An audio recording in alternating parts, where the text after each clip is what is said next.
The air in the Wyoming Territory in the late summer of 1886 was not air at all, but a palpable weight of heat and dust that settled in the lungs and clung to the skin. It was a dry, brittle heat that promised a winter of equal and opposite ferocity. For Elara Vance, the heat was a countdown, each shimmering day a grain of sand falling through the neck of an hourglass, marking the time she had left. 6 months a widow, with 2 small children whose futures were tied to the success of her hands and the soundness of her judgment, she felt the pressure of the coming cold in the relentless blaze of the August sun. This was why her neighbors, what few she had scattered across the wide, unforgiving basin, found her behavior so peculiar. They saw her not preparing her cabin, not salting the meager portion of meat she'd acquired, but hauling bucket after bucket of precious water from her well, her shoulders bowed under the yoke, her path leading away from her home toward the sheer granite upthrust that marked the western edge of her property. She did not water a garden or fill a trough. Instead, she squeezed through a narrow, almost invisible fissure in the rock face, a crack just wide enough for a slender woman to pass, and disappeared into the mountain itself. For hours, the only sign of her presence was the periodic emergence of her empty buckets, which she would refill and carry back into the stone. Dora Kelleher, whose husband Amos ran cattle on the neighboring section, watched from her buckboard with a mixture of pity and morbid curiosity. She saw Elara's small son, Samuel, sitting dutifully by the entrance, a tiny sentinel guarding a mystery. The boy was too young to understand the whispers that had begun to circulate, the sad, knowing glances exchanged over fence posts and at the small trading outpost. They all said the same thing. The loss of her husband, Thomas, in the spring rockslide had been too much. The grief, coupled with the terror of a winter alone, had finally unsettled her mind.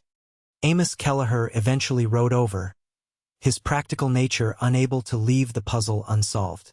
He was a man who understood the world in terms of clear cause and effect. You bank a house with sod to keep it warm. You dig a root cellar deep to fight the frost. You do not pour water into a mountain. He found Elara emerging from the crevice, her dress streaked with granite dust and damp clay, her face smudged but her eyes clear and fiercely focused.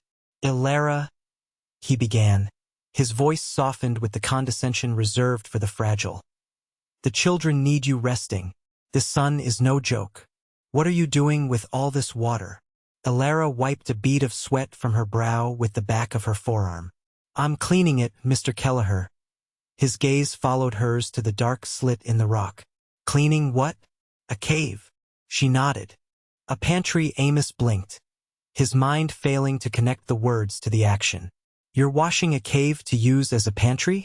The rock will just sweat it all back. It'll be a damp, moldy mess before the first frost.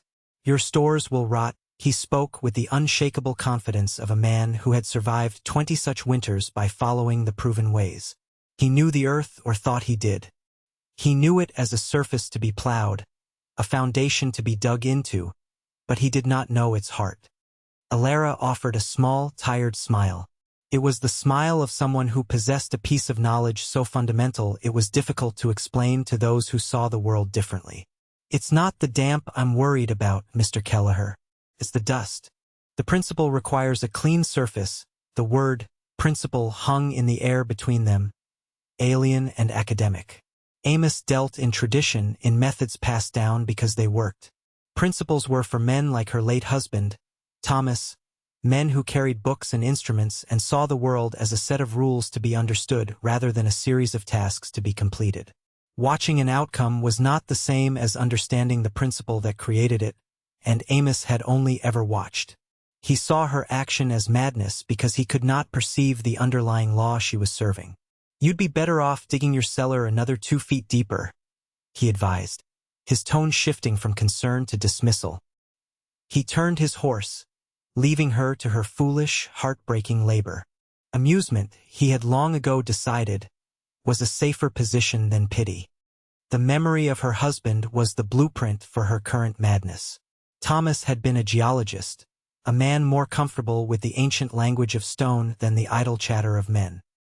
He had brought her to this place, not for the richness of its soil, which was marginal, but for the magnificent rock formation that served as their western wall.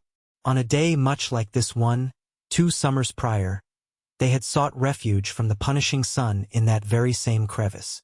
While she had leaned against the stone, grateful for its profound coolness, Thomas had been alive with an intellectual excitement that was his unique form of joy.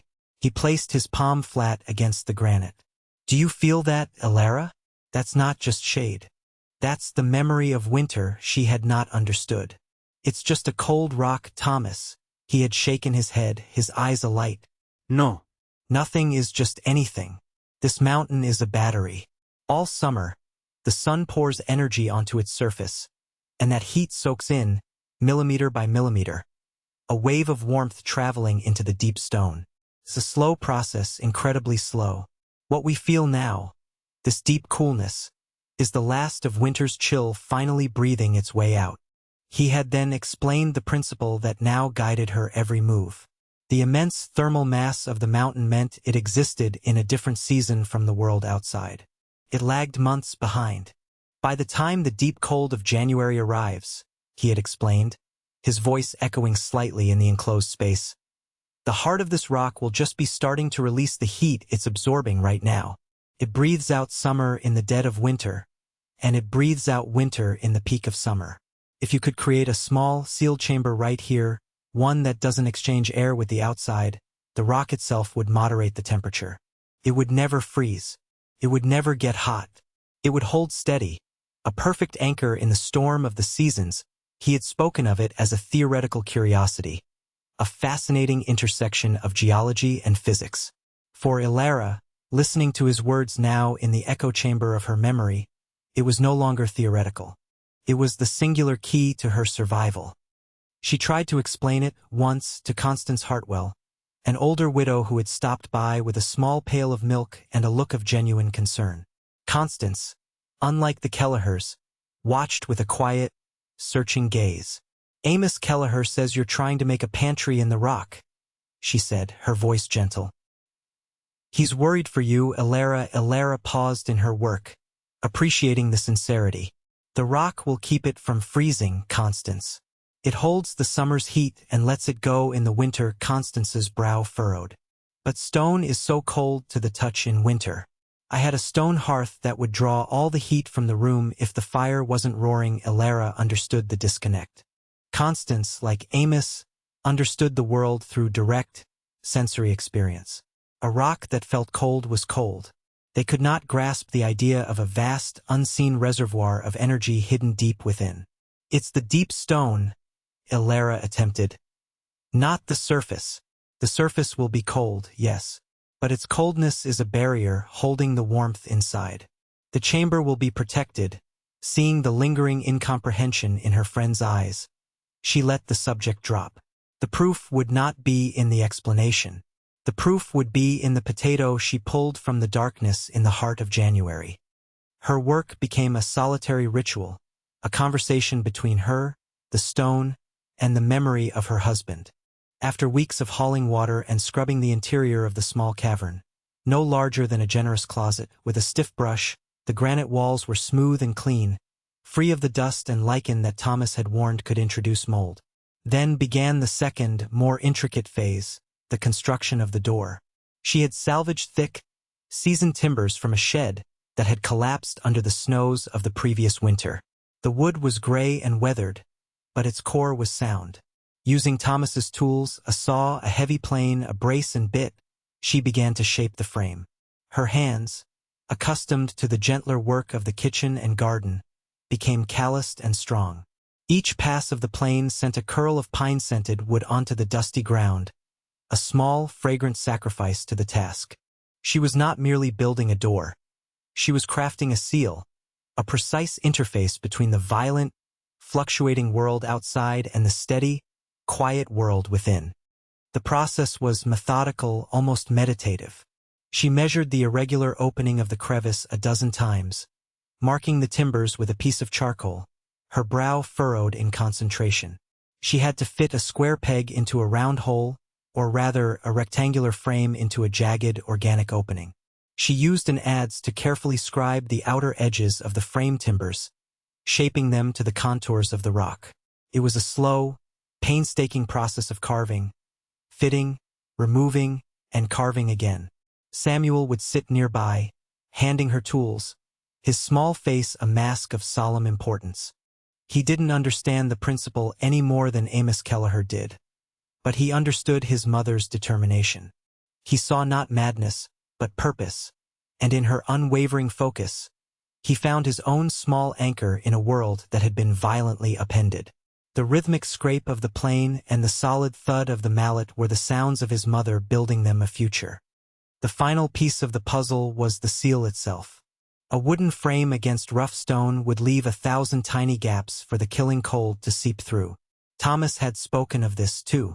The enemy isn't just the temperature, he'd mused. It's the air. Moving air is what steals heat. You have to make the chamber dead still. Her solution was primitive but effective.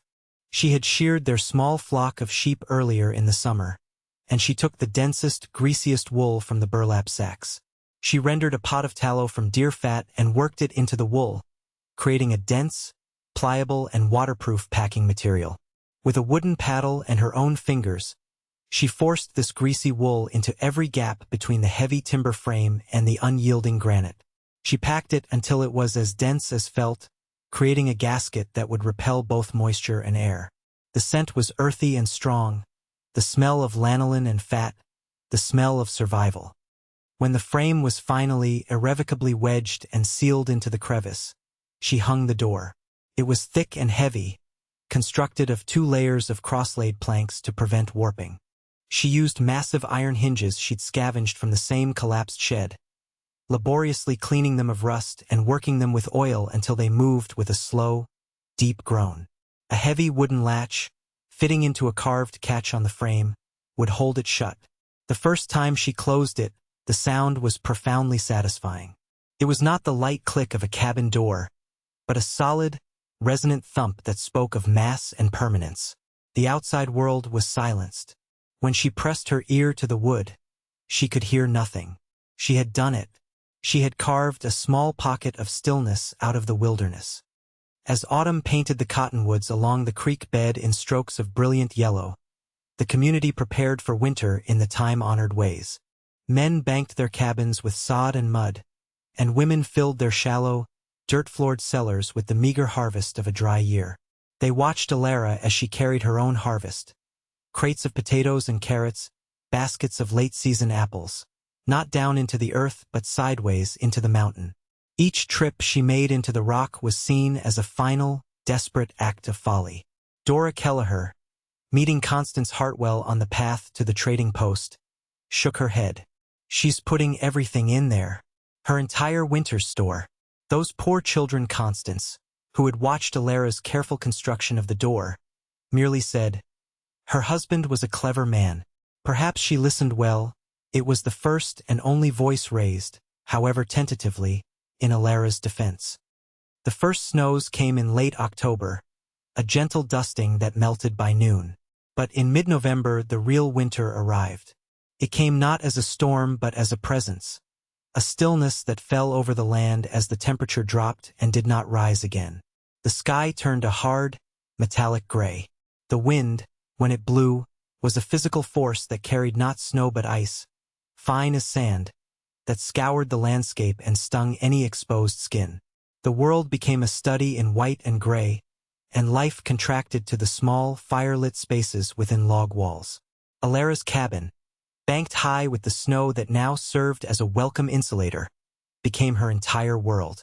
The heavy door in the rock face, 100 yards from her own, was soon buried under a deep, sculpted drift, invisible. Now there was nothing to be done. The experiment was running, sealed in darkness and silence. Her family's life depended on a principle she could not see, a process she could not measure.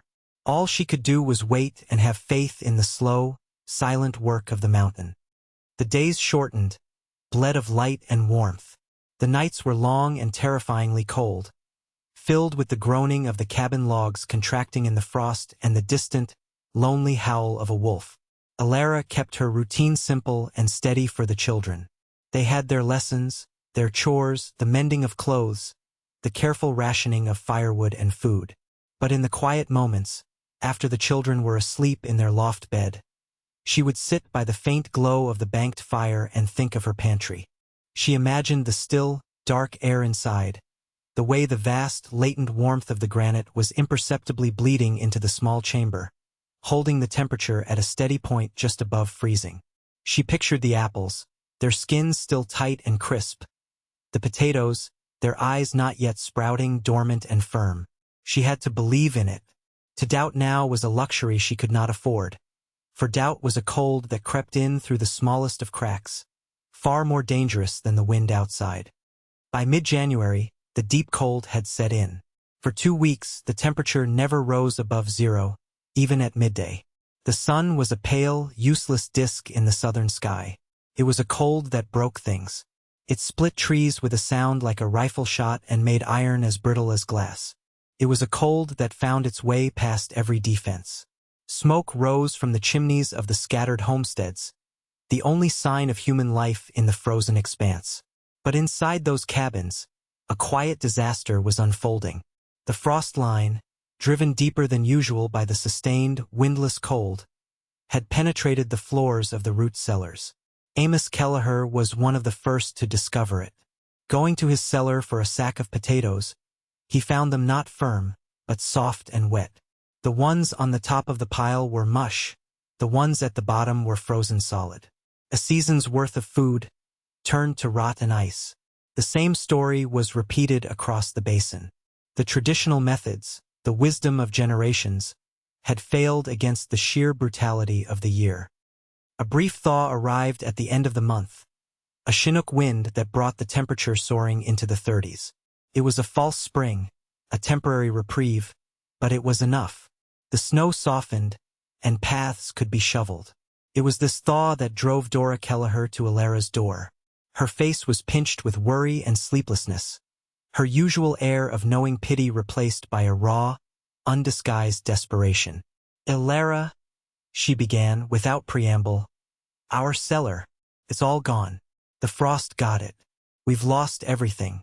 The potatoes, the carrots, all of it." She couldn't bring herself to ask the question directly, but it hung in the frigid air between them. Elara felt no surge of triumph, no satisfaction in being right. She saw only a neighbor in need, a mother afraid for her children. "Come with me," she said, her voice quiet. She took a heavy shovel and began to dig.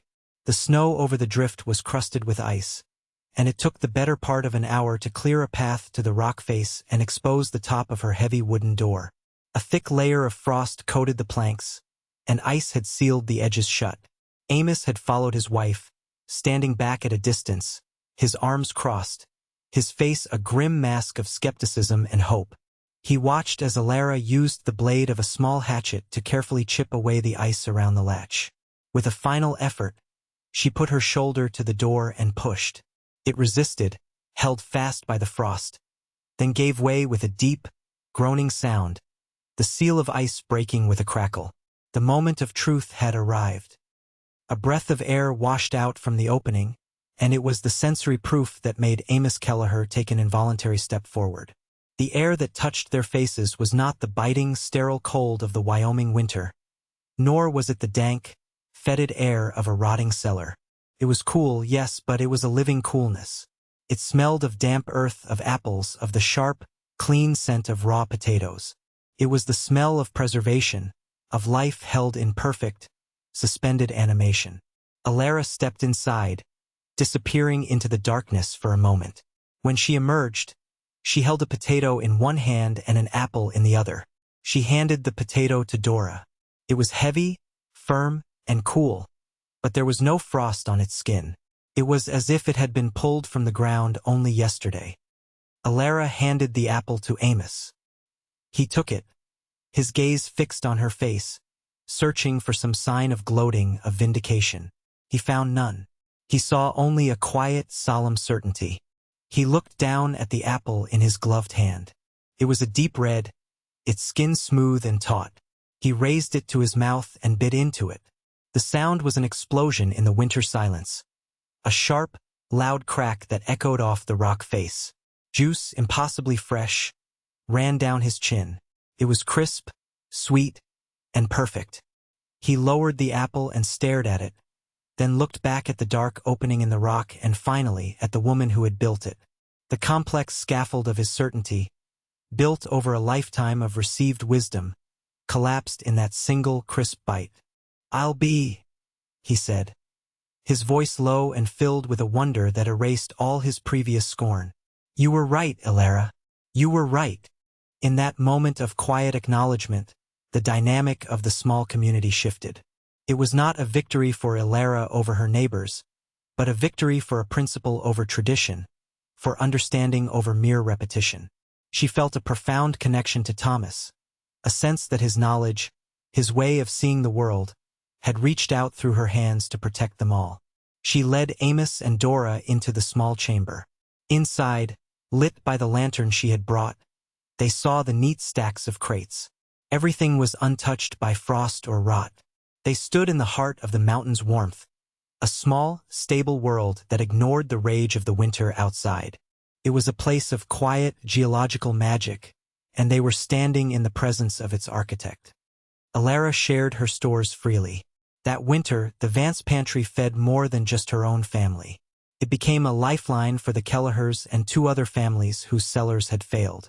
The act of sharing was as important as the act of building.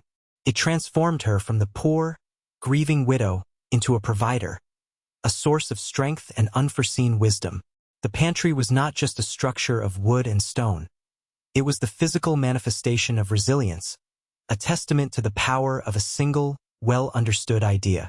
It proved that survival was not always about brute force or repeating the past, but about observation, patience, and the courage to trust a principle even when no one else could see it. When spring finally came, melting the great drifts and revealing a land washed clean, it was Amos Kelleher who came to her, hat in hand. He did not ask her to build a pantry for him. He asked something far more important. "Teach me," he said. "Teach me what Thomas taught you about the rock." And so, they sat by the entrance to the crevice, and Elara spoke of thermal mass, of the slow breath of the earth, of the way the planet itself could be a partner in survival if you only learned its language. Others came to listen, too. They learned to look at their land differently, not just as a surface, but as a thing of depth and immense, hidden power. They began to see the mountains not as inert obstacles, but as potential allies, as batteries of warmth waiting to be tapped. The Vance Pantry, as it came to be known, was the first of many. Over the next decade, the design was replicated and improved upon throughout the territory. Homesteaders learned to search for the right kind of granite or limestone formations, to find the deep, solid rock that could hold the memory of the sun. The small, heavy door Elara had built with her own hands served her family for 50 years, a silent monument to a winter of desperate innovation. Her son, Samuel, who had watched her labor with such solemnity, eventually replaced it with a newer one of milled lumber and steel hinges, but the principle remained the same. Elara Vance had not simply found a way to keep her potatoes from freezing. She had looked at the world through her husband's eyes, listened to the deep, slow rhythm of the earth, and in doing so had sealed a pocket of summer inside a mountain, saving not just her own family, but the future of the town itself. Her legacy was written in stone, a quiet testament to the woman who had learned to trust the memory of winter, and in doing so had mastered its fury.